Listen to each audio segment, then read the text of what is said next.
Hi everyone, I'm joined with Mike Szücs. Thank you for joining me, Mike. Well, thank you very much for inviting me, Jessica. Look forward to chatting to you. Great, so we'll just go straight into it. What are you doing to actively restore your capacity in the wake of the pandemic? Okay, well, first of all, it's worth recalling that the Philippines as a market, I mean, Southeast Asia overall was about the worst affected part of the world, and the Philippines within that area was as badly affected as anywhere in terms of lockdowns throughout the pandemic. So we really did suffer for a long period of time. But then at the start of this year, once Omicron had passed through, it passed through here very much the end of December and then the start of January. Once it went through, the authorities here took the very bold decision and absolutely the right decision to open up, and they opened up rapidly and very much led the opening of Southeast Asia. And so since that happened, and pretty much from Easter onwards, we ramped up our capacity. We got all of our aircraft back flying again. We got our crew ready. I mean, we'd kept ourselves in a good sort of state of standby, ready to relaunch. And so from Easter onwards, we've generally been flying in excess of 100% of our domestic pre-COVID capacity. So the domestic market, we really went into in a big way. And as I say, for most of the months, we were in excess of 100% of where we were pre-COVID. International was a different story because not all of Asia has opened up yet. It's still the case. So obviously China, everyone will know about. Hong Kong, one of our key markets, and generally Northern Asia has been slower than Southeast Asia to open up. So we are seeing signs now of places like Japan is opening, Korea. So there's some encouraging signs there. But just to give you an example, when we look forward into sort of a very busy season coming up, which is December, we'll be again ahead of more than 100% of our domestic capacity compared to where we were in December 2019. But we'll be about 60 to maybe 65% of our international capacity. And these are all in terms of seats. So it still shows that we are being impacted by the restriction in some of our key international markets. But in terms of what we've done, I mean, we've absolutely led the domestic resurgence once, as I say, Omicron passed through and the country opened up, and we'll continue to do that.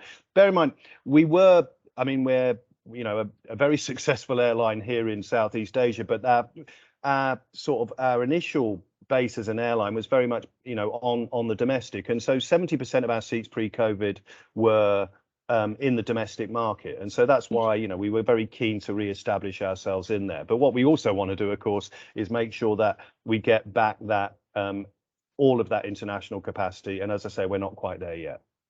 Okay, that's really interesting and impressive. So the pandemic was fairly transformative for a lot of airlines. That's a good way of describing it. A nice way of describing it. Yeah, a positive one. So you've touched on it a little bit with the sort of balance between domestic and international. Are there other ways that your business model has changed in response to the pandemic? Well, yeah, I mean, the pandemic of itself, I mean, it was one of those things that was, it was potentially existential for airlines. I mean, we had to look at ourselves, and I mean, it should be said, of course, that I mean, we entered the pandemic extremely strongly as an airline. For a number of years, we produced very consistently very strong results, always rated in the top handful of airlines in terms of profitability margin. So we entered in a strong situation, a strong balance sheet, and that was good because the Philippines wasn't a country that was giving out big elements of support to the airline. So there weren't sort of the subsidies, the handouts that you saw in a number of other countries. So the airlines really had to fend for themselves. PAL, which is the flag carrier that went through a Chapter 11 bankruptcy, we didn't do that. We didn't need to do that, but we did need to restructure ourselves to make sure that we were even better placed coming out of the pandemic than we were going into the pandemic, because we knew certain things were going to change. So we we did what we called a future size and shape exercise, which focused on a number of things. One was about getting the size of the business right in terms of the fleet size right for the recovery when it started. It was fundamentally about reducing our cost base further, because we knew we needed to be even more cost effective when we came out. It also had the investments that we made were mainly on the customer side and the digitalization. We knew it needed to be a very digitally engaged model going forward. And actually, digitalization was on the internal customer and our own processes as much as it was on the external customer. And of course, linked to this was we had to do some fundraising. Whilst we had a very strong balance sheet and we were able to leverage from it, we very successfully went to the investor community, and we raised money, off our own bat, by our own means. We raised money, and throughout all this, we were able to maintain very constructive relationships with creditors, with the OEMs. We were an airline that continued to take delivery of aircraft, and we kept our order book intact. So we've kept true to the commitments that we were signed up to. We may have rescheduled some of the aircraft because we obviously didn't want as many aircraft arriving, in 21 and 22. It wasn't going to be as, but we maintained our commitments, and I think that's a strong position for us to be in going forward, because we're still regarded very positively by the investment community and the aviation community all around. So look, we did a lot of transformation to make ourselves more customer focused, for sure, but also fundamentally, because we're an ultra low cost carrier, we needed to make sure that we were leaner and fitter and more cost effective going forward. Okay, great. Thank you for that. And we'll come back to some aspects of that, like the digitalization. Yeah. But first, looking at sustainability, you recently became the first Philippine carrier to incorporate sustainable aviation fuels. So what does the rest of your sustainability journey look like? Oh, well, I think the first thing to say, it's a very long journey. And I think we've made sort of a couple of steps, but I think significant steps, which undermines or rather underlines, I should say, underlines our commitment to the sustainability objective going forward. And I think, sustainable aviation fuel, yes, that's a part of our story, and we now, on recent deliveries coming from Toulouse, we've done our first sustainable aviation fuel flight from Singapore into Manila as well. And so we will continue to grow our exposure to sustainable aviation fuel. Of course, one of the big challenges there is how much sustainable aviation fuel is there going to be in the market. So you can't just solve this issue with sustainable aviation fuel, and neither can you solve this in a very short period of time. I think all airlines are going to be committed to net zero emissions, by 2050, hopefully sooner. But you've got to go through this in sensible bite sizes, and I think we've done that. We've got a few pillars that are there to sort of help us along the way in terms of how we drive our decision making as a business, and I can rattle those off. The first one will be our fundamentals, which is we call them the 5S, but the fundamentals is really just about making sure that everyone in the business understands the importance of it. Everyone has got to realize that we not just care about this because it feels like a sensible thing to do. It's absolutely the right thing to do. And when you're here in the Philippines, you've got to look at the Philippines as well. It's a country that's right up in the top 5 of countries that's going to be affected adversely if the worst predictions come true in terms of climate change. There's a lot of low-lying beach areas, some of those fabulous beach areas that so many of the tourists come to love and enjoy. So many of those may not be here if water levels rise, which of course would be one of the consequences of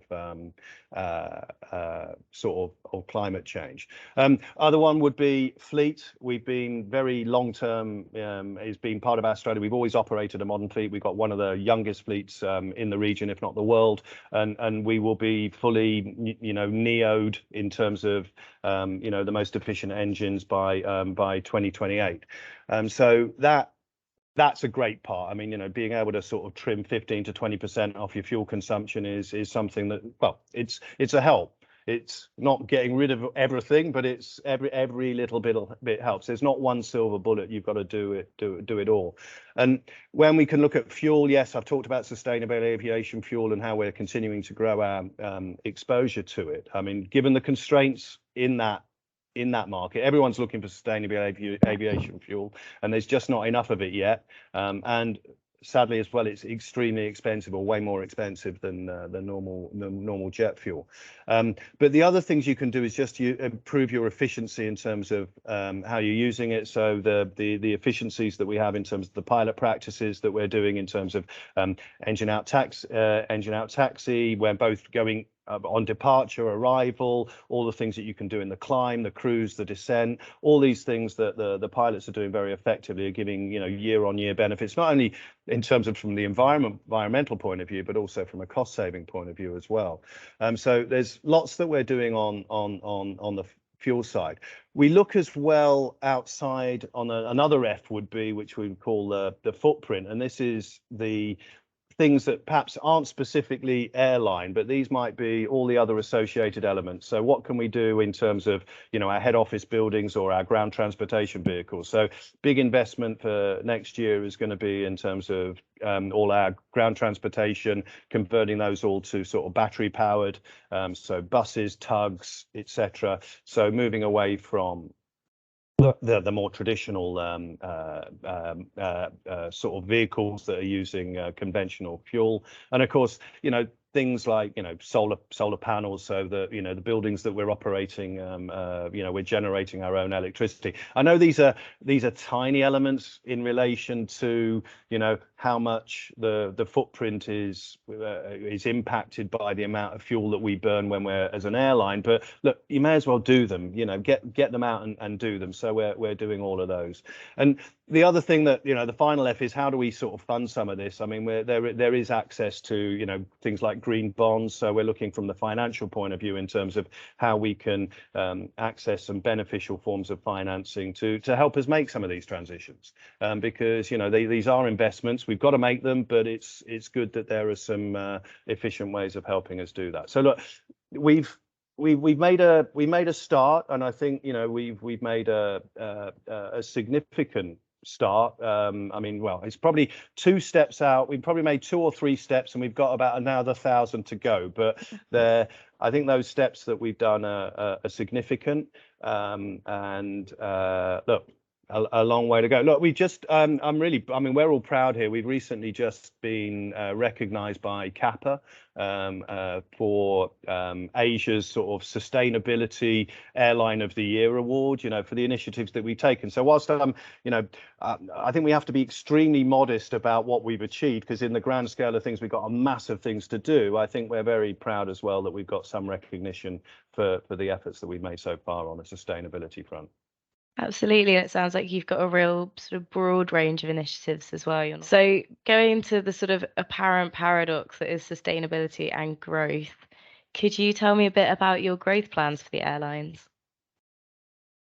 Well, I think our growth plans, I mean, as I touched on, I think our immediate challenges are to get back into some of those international markets that we can't get into. I mean, these are important for us to utilize our assets as efficiently as we once did. We're not able to fly the aircraft as much as we did, because a lot of our international markets, we'd be flying those at times of day that we wouldn't be flying the aircraft during the daytime on the domestic market. So that's impacting us. So that's a key part of our immediate growth for next year, is to see some of these international markets opening up. But I think what we do want to remember as well is that our growth is going to be based on who we are and what we're good at, which we're an ultra low cost carrier. We're not going to suddenly say we're going to go and do a massive long haul flying. We do some long haul flying to some key destinations such as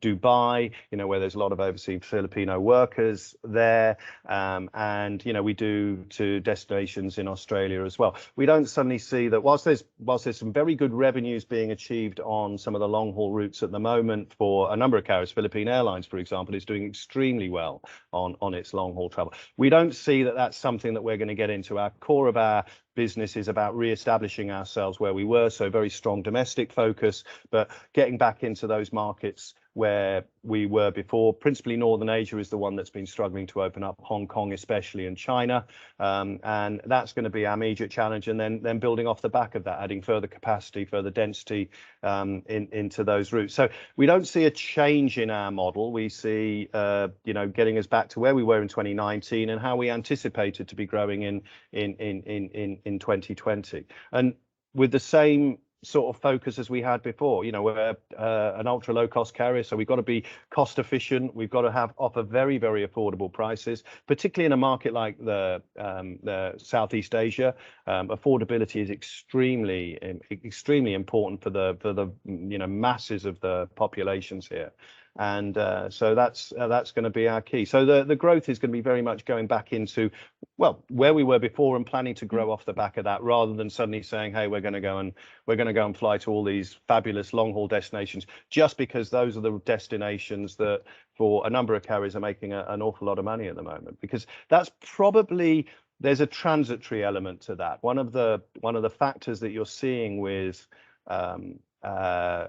North Asia still very much sort of constrained is that a lot of the sixth freedom or the connecting traffic opportunities that you had as a consumer out of the Philippines just doesn't exist at the moment. So a great example would be that Cathay Pacific. Obviously, Hong Kong's been sort of closed or restricted in terms of its ability to get in and out of there. Cathay would be flying 7 wide bodies a day into the Philippines, and that's just Cathay Pacific, and that would suck out a lot of the traffic that would then go on, to North America or go over to Europe, etc. That's just not been there. Now, at some point, that will come back. Now, what we're looking forward to is when that does come back, for us, it will mean that Hong Kong market is open, and we'll be looking at the point-to-point Hong Kong market, Hong Kong, which was the most important international market to us pre-COVID. So, look, that's kind of where our growth is. We're not coming out with any new sort of story, new list of long-haul destinations. That's not what we're about. We really want to get back to what we did extremely well before. We had a strong track record doing that, and fundamental to that was being, a very good low-cost carrier. And I think what we've done through the pandemic with the restructuring is we've become more customer-focused, more digitalized, and so we should be able to engage with the passengers even better than before.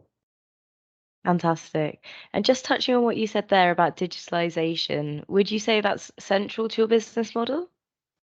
Well, I think it's got to be central to everyone's business model these days, and the Philippines as well is. It's a very young demographic. It's a very large population, but it's also a very young demographic, and so look.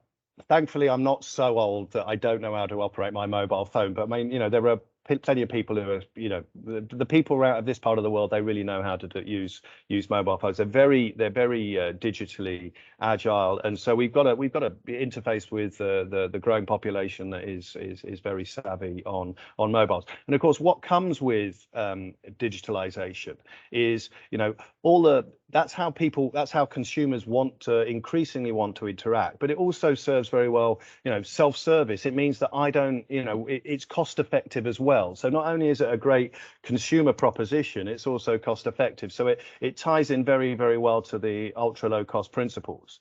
So that's why we've got to be great on our digital interactions. Now, it's fair to say, Cebu Pacific wasn't always like this, and we've still got a way to go. I mean, if we go back, 2016 or so was probably when we first started investing more and more heavily in the digital stuff. I mean, prior to that, we had a website that was good for initial booking, but we weren't really focused beyond that. We'll get your booking, and then we'll fly you, and we'll do a great job flying you. But you know, we've moved from that into all of the self-service aspects, all of the customer interaction, customer service is all done through chat now in the Philippines.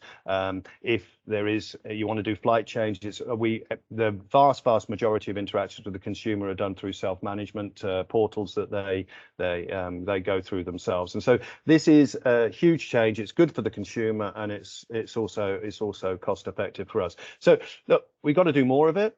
You know, we've got to get better at it, mate, and that's a part of our investment as well for next year.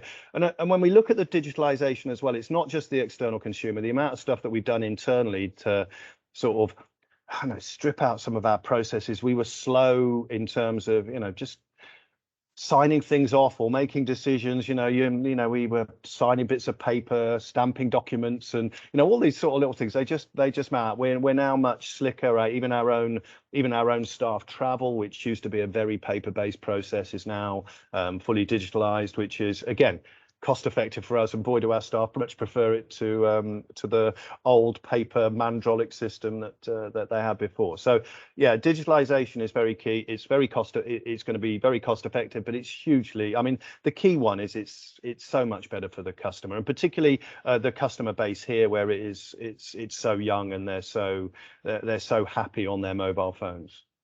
Yeah, I think that's been a big thing that we've been speaking about recently, is sort of targeting the younger generations, and that really does tie in with all the digitalization. But like you said, it has all this sort of streamlining, optimizing, some sort of climate benefits as well, like you're saying, without printing everything off endlessly, just the sort of little things like that.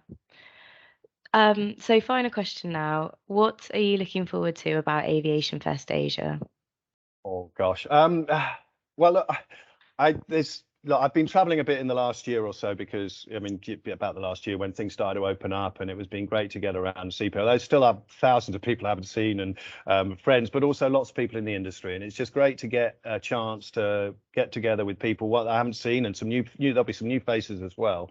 But to meet and chat and, you know, chew the fat on what's going on in the industry, what should be improved on, etc., all the ideas and all the discussion, all of the banter. I dare say a few people might have a beer and a gin and tonic as well. I don't think I might enjoy one of those too. But I think the great thing is just getting together and the face to face. And look, and here we are in, you know, we're an industry that is transporting people around to enable people to meet. And I mean, let's celebrate the fact that despite the fact that we all got by on Teams and Zoom and everything else, I mean, there is a fundamental to human nature that we actually like the face-to-face, the physical interaction, and I'm just like everyone else, and I think let's celebrate that fact, and I'll look forward to meeting and chatting with a lot of people in Singapore. So yeah, very much looking forward to it.